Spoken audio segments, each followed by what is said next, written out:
बिस्मिल्लाहिर्रहमानिर्रहीम। Skill management YouTube channel पर आप सबको खुशामदीद। ये एक कैरियर बिल्डिंग चैनल है। इस पर स्किल्स सिखाई जाती हैं मुख्तलिफ़ किस्म की। तो इन स्किल्स को ही जानकर आप तरक्की पा सकते हैं, आप अपने इदारे में इज़्ज़त पा सकते हैं। इसलिए हमने इस चैनल को बनाया है ताकि आप ज़्यादा से ज़्यादा सीख कर और लोगों को भी सिखा सकें और ख़ुद भी इससे फ़ायदा उठा सकें। फरमान नबी सल्लल्लाहु अलैहि वसल्लम है, बेहतरीन सदका ये है कि मुसलमान आदमी इल्म हासिल करे फिर अपने मुसलमान भाई को सिखाए।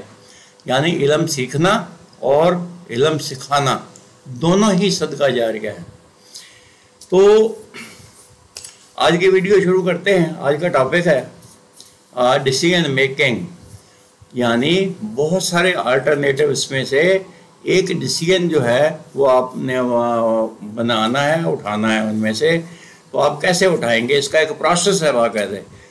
लेकिन आगे बढ़ने से पहले मेरी गुजारिश ये है कि आप इस चैनल को सब्सक्राइब कर लें और बेल आइकन को प्रेस कर दें ताकि हर नई आने वाली वीडियो का नोटिफिकेशन आपको बर वक्त मिल सके। चलिए आज की वीडियो शुरू करते हैं। What is decision making? Decision making है क्या बेसिकली?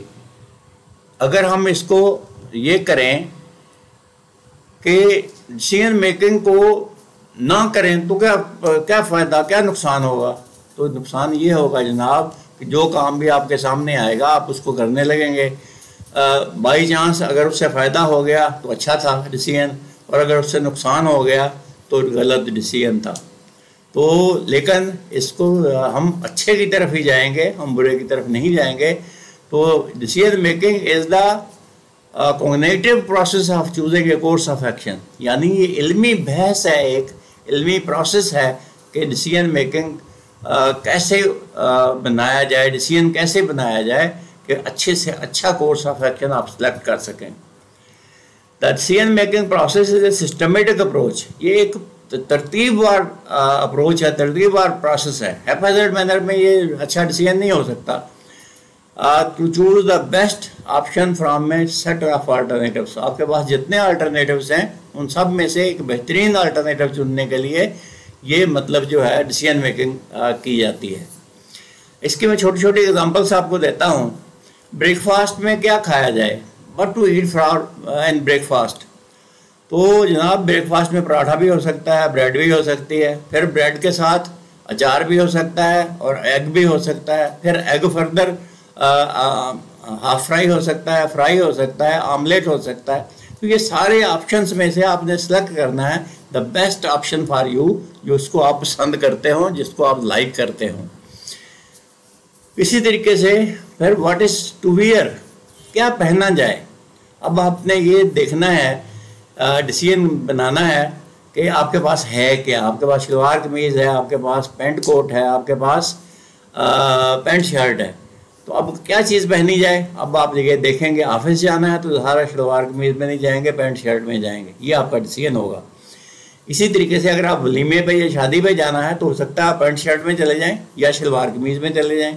दोनों ही ऑप्शन अच्छे हैं, दोनों ही इस्तेमाल किए जा सकते हैं। तो इस तरीके से डिसीजन मेकिंग करनी पड़ेगी कि आपने क्या पहनना है, किस मौके पर क्या पहनना है। फिर एक और बड़ा डिसीजन जैसे है बाइंग ए कार। अब ये 40-45 लाख रुपए की कार है, तो उसको अगर आपने ख़रीदना है तो आप ज़ाहिर है अंधाधुंध जाके मार्केट से नहीं परचेज़ कर लेंगे। आपने ये देखना होगा कार कौन सी खरीदनी है, टोटा खरीदनी है, होंडा खरीदनी है, सुजुकी खरीदनी है, फिर 1200 सीसी खरीदनी है, 1800 सीसी खरीदनी है, 2500 सीसी खरीदनी है, 2700 सीसी खरीदनी है। तो उसकी पावर क्या होनी चाहिए, फिर उसका कलर क्या होना चाहिए, वाइट होना चाहिए, ब्लैक होना चाहिए, ब्लू होना चाहिए, या फिर बेज कलर में आपको पसंद है। तो ये सारे ऑप्शंस में से बेस्ट ऑप्शन आपने सेलेक्ट करना है और फिर उस पर उसको चूज करना है। आगे बढ़ते हैं जनाब। स्टेप्स जो है इसको बना जो है ना 7 स्टेप्स हैं डिसीजन मेकिंग के। इनको बारी बारी हम देखते हैं। नंबर 1 है आइडेंटिफाई द डिसीजन। आप जो भी ऑप्शंस आपके सामने हैं उनको पहले आइडेंटिफाई करें कि उसमें से आपको अच्छा कौन सा लगता है। या उसको आपने उसकी पावर्स क्या है, हर एक डिसीजन जो है उसकी वेटेज क्या है। फिर गैदर इंफॉर्मेशन, हर ऑप्शन की इंफॉर्मेशन सेलेक्ट कर लीजिए, गैदर कर लीजिए, जमा कर लीजिए। आइडेंटिफाई अल्टरनेटिव्स, उसको करने के तमाम अल्टरनेटिव जो है जमा कर लीजिए, लिख लीजिए एक पेपर पर। Number 4, way the evidence. अब जो आपने ये अल्टरनेटिव सेलेक्ट किए हैं उन सब का वेट देखिए, सबसे ज़्यादा अच्छा, सबसे बेहतर कौन सा है, नंबर 1 पे रखिए, नंबर 2 पे उसका नंबर नेक्स्ट रखिए, नंबर 3 पे उससे नेक्स्ट रखिए। फिर आप अच्छा डिसीजन मेक कर सकते हैं। फिर है चूज अमंग अल्टरनेटिव्स। आपने जो भी अल्टरनेटिव्स आप में से है उसको आपने वे कर लिया, अब आपने चूज करना है। जब आप चूज कर लेंगे फिर उसको इम्प्लीमेंट करना है, उससे एक्शन करना है, और फिर है रिव्यू योर डिसीजन। कुछ अरसे के बाद आपने उसको रिव्यू भी करना है। पता चला वो बिल्कुल सही नहीं बैठ रहा तो अकॉर्डिंग टू द सिचुएशन उसमें से माइनर एडजस्टमेंट्स अगर करनी पड़ती हैं तो वो भी करनी है। चलिए आगे बढ़ते हैं। स्टेप्स एंड डिसीजन मेकिंग, यही स्टेप्स जो हमने देखे हैं वहाँ पर, ये जो 7 स्टेप्स हैं इनको 1 बाय 1 करके देखते हैं हम क्या है इसमें क्या है। Identify the decision, recognise the decision needs to be made.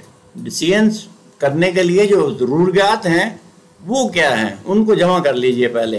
फिर क्लियरली डिफाइन कर लें गोल को या प्रॉब्लम को, ताकि उसके लिए आप अच्छे से अच्छा डिसीजन जो है ना वो ले सकें। फिर है गैदर इन्फॉर्मेशन। अब जितने भी नीड्स थी आपकी डिसीजन मेकिंग की, जो नीड्स थी उन सब के बारे में आप इंफॉर्मेशन गैदर कर लीजिए, इंफॉर्मेशन इकट्ठी कर लीजिए, एक पेपर पे लिख लीजिए। फिर आइडेंटिफाई अल्टरनेटिव्स, फिर उसके लिए अल्टरनेटिव्स क्या क्या हो सकते हैं। एक ही काम को मुख्तलिफ तरीक़ों से किया जा सकता है, ये बेहतर है, ये बेहतर है, ये बेहतर है, कौन सा तरीका है उस काम को करने का बेहतर होगा, इकोनॉमिकल होगा। फिर आपने मुख्तलिफ फैक्टर्स भी अपने देखने हैं कि जो डिसीजन आपने लेना है वो आपके रेलेवेंट भी हो, आपके पास उसके ऑक्सिलरी उसकी रिक्वायरमेंट्स जो हैं वो भी फुलफिल करती हो। मसलन एक काम को करने के लिए 5 बंदों की टीम चाहिए, तो आपके पास 5 बंदे ही नहीं है तो उस डिसीजन को लेने का क्या फ़ायदा है। तो ये है जनाब आइडेंटिफाई द अल्टरनेटिव्स। उसके बाद है वे द एविडेंस। अब आपके पास जो अल्टरनेटिव्स आए हैं उसमें से बेस्ट कौन सा है, नंबर 1 पे रखिए। जो उससे कम दर्जे का है उसको नंबर 2 पे रखिए, उससे कम दर्जे का नंबर 3 पे रखिए, और फिर हम इसको देखेंगे कि इसमें से किस अल्टरनेटिव पे जाना है। फिर है choose among the alternatives. Alternatives में से सिलेक्ट कर लीजिए आप भाई उसके सारे तरतीब देखते हुए, प्रोज एंड कॉन्स देखते हुए, अच्छाई और बुराई देखते हुए एक अल्टरनेटिव सेलेक्ट कर लीजिए। फिर टेक एक्शन, उसको इम्प्लीमेंट कर दीजिए, उसको चूज कर लीजिए उस डिसीजन को और उसको प्रैक्टिस में ले आइए। जब आप प्रैक्टिस में लाएंगे तो मुमकिन है वो बेहतरीन काम करे, या मुमकिन है उसमें स्लाइड चेंजेस की ज़रूरत पड़े, तो उसके बाद कुछ टाइम के बाद आपको उसको रिव्यू करना पड़ेगा। Review the decision and it's consequences, कि जो डिसीजन आपने लिया था वो बेस्ट है, उसके कॉन्सिक्वेंसेस सही हैं, टुवर्ड्स गोल अचीवमेंट सही जा रहे हैं।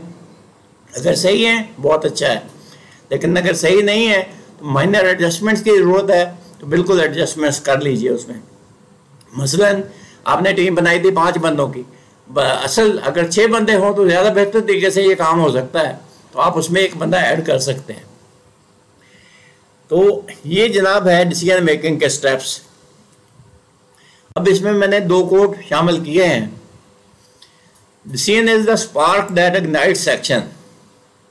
डिसीजन जो है एक ऐसी चीज़ है, जब आपने कर लिया तो एक्शंस को इग्नाइट करेगा, यानी बेस्ट एक्शन आपको नजर आएगा, आपको गोल अचीव होता हुआ नजर आएगा। लेकिन if there is no action, अगर कोई एक्शन है ही नहीं, कोई काम ही नहीं हो रहा, इसका मतलब ये है यू हैवंट ट्रूली डिसाइडेड, आपका फैसला ठीक नहीं है। तो आपने जो फैसला किया है वो रिव्यू मांगता है, उसको रिव्यू कीजिए, ये उसके मुताबिक नहीं है। तो ये थी जनाब आज की वीडियो। मुझे उम्मीद है आपको ये पसंद आई होगी। इसको लाइक कीजिए, शेयर कीजिए दूसरों के साथ। इल्म को फैलाना जो है वो सदका जारिया है, अपने लिए भी सदका जारिया बनाइए इस इल्म को शेयर करते हुए। चैनल को सब्सक्राइब जरूर कर लीजिएगा, बेल आइकन को प्रेस कर लीजिएगा ताकि हर नई आने वाली वीडियो आपको मिलती